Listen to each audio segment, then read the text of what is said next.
तो उसके अनुसार तो भागवत में कम श्लोक हैं सिर्फ 18,000 श्लोक हैं, और दूसरे तो पता नहीं कितने हैं। तो फिर ये महापुराण जो कहा वो श्लोक की संख्या के अनुसार तो नहीं हो सकता ना, क्योंकि इससे भी ज़्यादा दूसरे में है। तो ये महापुराण क्यों कहा? तो ऐसा है कि यदि आप शब्दकोश देखोगे, डिक्शनरी संस्कृत की, और पुराण का लक्षण क्या है, ये पुराण नाम का जो साहित्य है उसका लक्षण क्या है, माने इसमें कौन से विषय बताए गए हैं, तो आपको पता लगेगा केवल 5 विषय बताए उसमें। पुराण के बारे में कहते हैं ओनली 5 टॉपिक्स आर देयर। उसमें वर्णन आता है सर्ग, प्रतिसर्ग, मन्वंतर, वंश और वंशानुचरितम, बस ये 5 विषय उसमें बताए हैं। सर्ग माने सृष्टि क्या है, प्रतिसर्ग माने विशेष सृष्टि और क्या है, इसको भागवत में सर्ग विसर्ग ऐसा कहा है। तो सर्ग क्या है, प्रतिसर्ग क्या है, मन्वंतर, एक मनु का शासन काल मन्वंतर कहलाता है, तो मन्वंतर क्या है। फिर वंश, वंश में सूर्य वंश, चंद्रवंश, ऐसे 2 वंश बताए गए हैं। और फिर वंशानुचरितम, ऐसे वंश में कौन कौन लोग हो गए, उसमें अच्छे भी थे, बुरे भी थे, साधु महात्मा भी थे, अवतार भी हुए। तो उन वंशों में आए हुए लोगों का वर्णन भी है, तो इसको कहते हैं पुराण।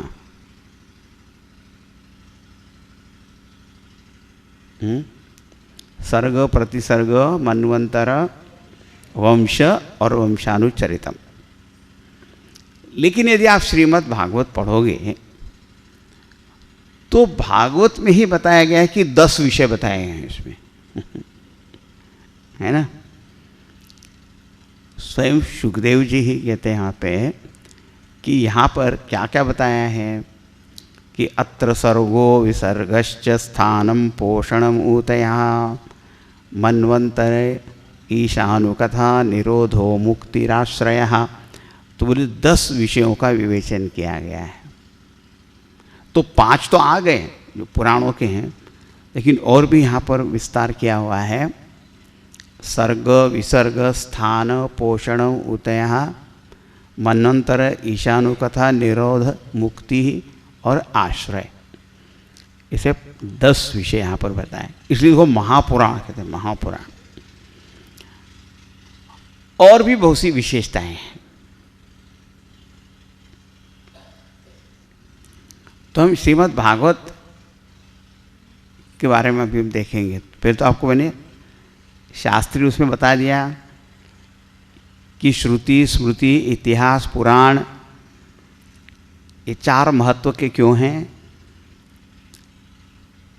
उसमें एक बात बता दी कुछ। फिर इतिहास पुराण में फ़र्क क्या है, पुराण कितने हैं, कैसे हैं, बता दी आपको। ठीक है। अब बात यह है कि जब हम ये भागवत पुराण पढ़ते हैं तो इसके ऊपर भी जो अध्यात्म के अनेक अनेक संप्रदाय हुए, उन संप्रदाय के आचार्यों ने इसके ऊपर व्याख्याएं की हुई हैं। तो वो सांप्रदायिक भी है। हाँ, जैसे श्रीधर स्वामी हुए, वो तो बिल्कुल अद्वैत के प्रतिपादक थे, तो उन्होंने इसके ऊपर लिखा है भाष्य, वो बहुत प्रसिद्ध हैं।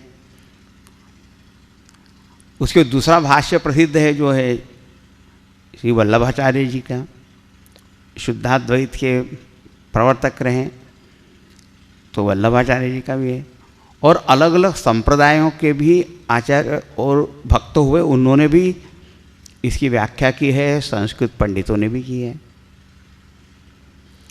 वो अच्छे अच्छे हैं। Very good. तो एक तो हम भागवत का अध्ययन करते हैं, तो एक तो होता है कि अनेक संप्रदायों के अनुसार उन्होंने जैसे जैसे उसका वर्णन किया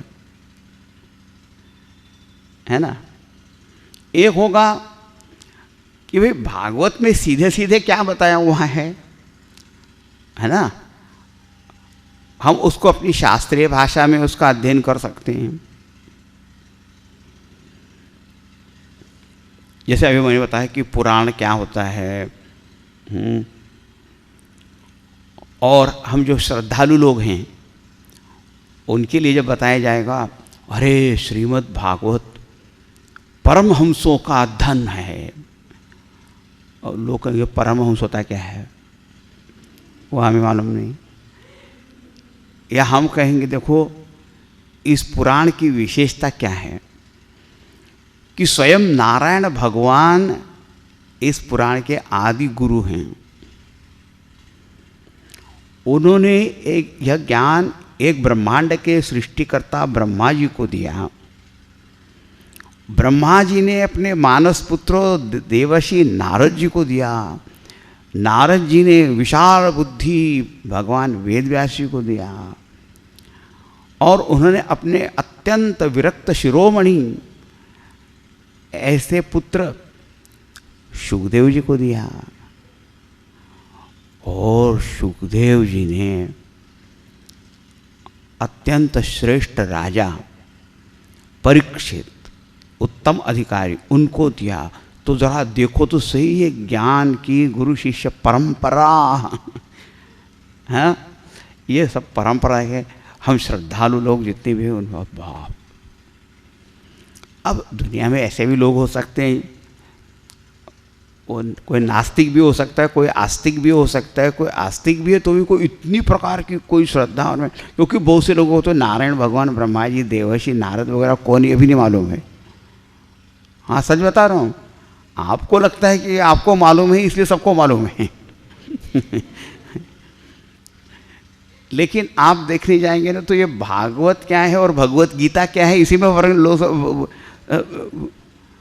भागवत और भगवत गीता में फर्क समझते नहीं हैं, है नहीं है। तो हम लोग मान के चलते हैं। अब कोई आधुनिक प्रकार का व्यक्ति होगा और वो पूछेगा कि भाई भागवत में क्या बताया है, और हम अपनी तरह की भाषा में बोलेंगे तो उसको पता नहीं कितना आकर्षण होगा या जानने की उसको जिज्ञासा भी होगी, क्योंकि वो तो ऐसे होती है, पुराण तो ऐसे ही हैं, वैसे कोई ज्ञान नहीं है, और यदि है तो भी इतना उल्टा सीधा है। तो फिर मैं भी सोचने लगा कि ऐसे लोग जिनको कोई अध्यात्म ज्ञान से भी परिचय नहीं है, या कोई श्रुति स्मृति इतिहास पुराण वगैरह ये बात नहीं समझ में आती है, और उनको बताना है कि भैया कि पुराण में क्या बताया है, सिर्फ भागवत पुराण में क्या बताया है। अब क्या बताओगे, किस तरह से बता सकते हो। तो आजकल मालूम क्या है कि लोग अलग अलग प्रकार के कोर्सेस करने में लगे हुए हैं, पाठ्यक्रम होता है ना। क्रैश कोर्सेस भी होते हैं, हाँ, अपने अपने विषयों के भी होते हैं। फिर आप एक मैनेजमेंट टॉपिक है ना, मैनेजमेंट माने प्रबंधन। अब उसके अंडर बहुत सारे मैनेजमेंट आते हैं, stress management, finance management, material management, man management, है ना, टाइम मैनेजमेंट। तो इन सबके मैनेजमेंट के कोर्सेज भी होते हैं। फिर अध्यात्म में भी आपने देखा होगा कि स्पिरिचुअल संस्थाएं हैं ना, तो बोले मेडिटेशन का कोर्स है, बोले शॉर्ट कोर्स पहले है बिगिनिंग का, 2 वीक्स का, फिर एडवांस्ड कोर्स है मेडिटेशन का, एडवांस कोर्स है, फिर एक सुपर एडवांस कोर्स है, फिर है ना। तो कोर्सेस ऐसे बताते हैं तो लोगों को बड़ा है ना, ये कोर्सेस के बारे में बताते हैं कोर्सेस। तो उनको लगता है कि इतना कोर्स कर लिया, मैंने एक सर्टिफिकेट मिल गया, डिग्री मिल गई, या कम से कम कुछ जानकारी तो मिल ही गई। Nowadays this management topic is very very popular। तो हमने कहा कि जो it is a course, in depth course in management of life. हाँ, संपूर्ण जीवन का प्रबंधन कैसे करना, उसे और एक गंभीर अध्ययन है पूरा। सो इसे द लाइफ मैनेजमेंट कोर्स। बाकी तो सारे लाइफ में तो थोड़े समय के लिए आने वाली चीजें हैं, टाइम है, मनी है, ये है, वो है, और पूरी लाइफ क्या है वो तो पता ही नहीं। हाँ, जीवन क्या है वो तो मालूम नहीं है।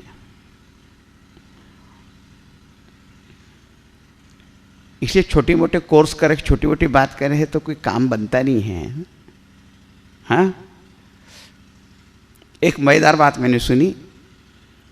एक आदमी को यह समझ में नहीं आता था अपने समय का उपयोग कैसे करना।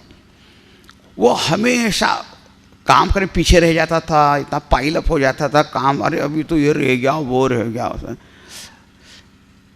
तो किसी ने कहा कि तुमको टाइम मैनेजमेंट का कोर्स करना चाहिए, कि समय का कैसे उपयोग करना कि आप अपना सब काम आराम से कर सको। तो उसने कोर्स कर लिया टाइम मैनेजमेंट, और उसका पालन भी करने लगा। तो उसने कहा अब मेरे सामने एक नई समस्या आ गई है। क्या? बोले मेरा सारा काम हो जाता है, फिर टाइम बचता है, अब उसका क्या करूं मैं?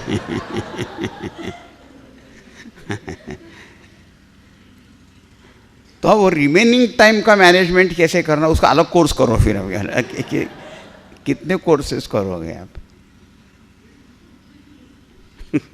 मजेदार बात। अरे भैया, अपने पूरे जीवन को अच्छी तरह से समझ,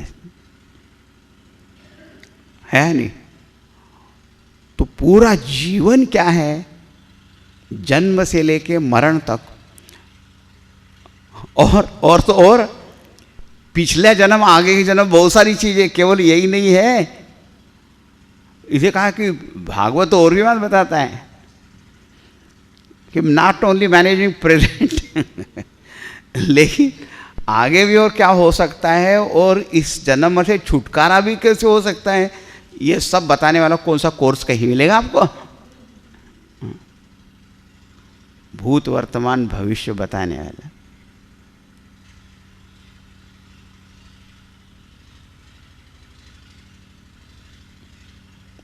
हाँ, ऐसे सारे जीवन का प्रबंधन सिखाने वाला पाठ्यक्रम ऐसा यदि है तो वो है श्रीमद् भागवत। हाँ, अब जो श्रद्धावान भक्त लोग हैं उनके सामने आप उस भाषा का प्रयोग करोगे जैसे पे, जो सीखना चाहते हैं उनके लिए आप कि ये क्या क्या है इसमें, तो बात हो गई। फिर संप्रदाय के लोग हैं तो फिर अपने अपने संप्रदाय के अनुसार वो करेंगे, वाक्य तो है।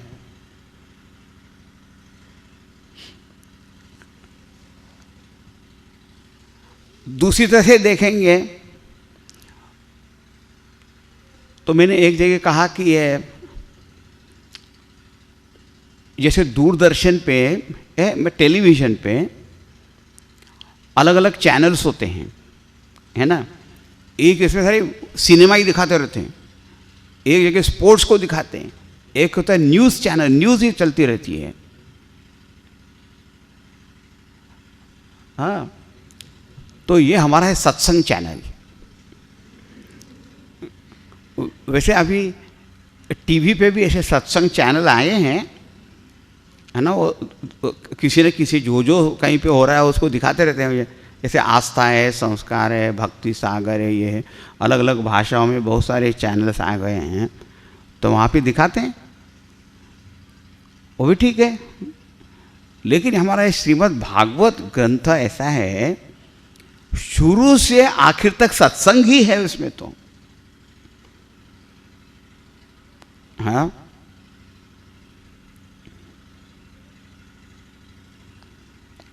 ठीक है। अरे सत्संग का काम क्या होता है?